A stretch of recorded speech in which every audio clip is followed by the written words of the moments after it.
बापू के प्रति में सूक्ति नंबर 2 कह रही है, तुम मांस तुम्ही हो, रक्त अस्थि निर्मित जिनके नौ युग का तन।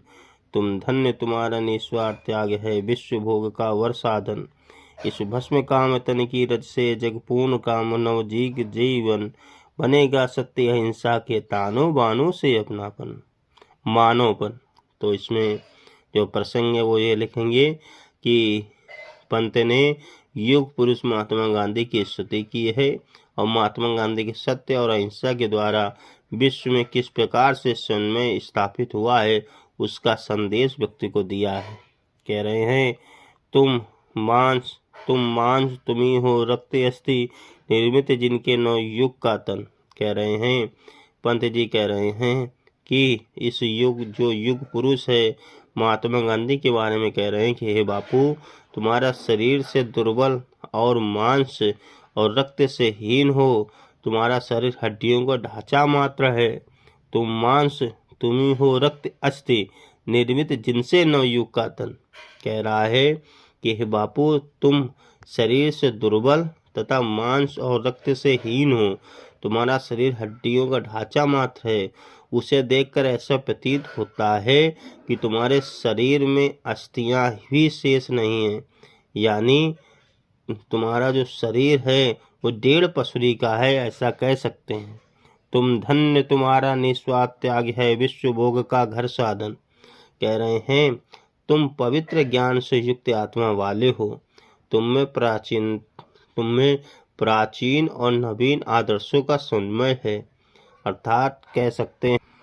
और इसी में आगे बता रही है, कह सकते हैं कि जो भी नए पुराने व्यक्ति हैं वो तुम्हारे आदर्शों पर ही स्वीकार करके आगे बढ़ेंगे कि हे बापू, जीवन की जो पूर्णता है वो पूर्णतः तुम्हारे ही आश्रितता मार्ग पे लीन रहने से ही हो सकता है। यानी जो जीवन में आदर्श हैं वो भविष्य में संस्कृति और सभ्यता ही निर्भर करेगी। आगे कह रहा है, इस भस्म काम तन की रच से जग पूर्ण काम नव जग जीवन। कह रहे हैं, जिस प्रकार मांस रक्त और हड्डियों से शरीर का निर्माण होता है उसी प्रकार आदर्शों से युग का निर्माण होगा। तुम और तुम्हारा स्वार्थ त्याग ही धन्य है, तुम्हारा निस्वार्थ भावना से किया गया त्याग ही मानव जाति के कल्याण का कारण बनेगा। यानी कहने का मतलब है, तुमने अपनी समस्त कामनाओं को त्याग कर भारत को स्वतंत्र कराकर भारतवासियों को स्वतंत्रता प्रदान की है। कह रहे हैं, बनेगा सत्य अहिंसा से तानो बानो से मानोपन।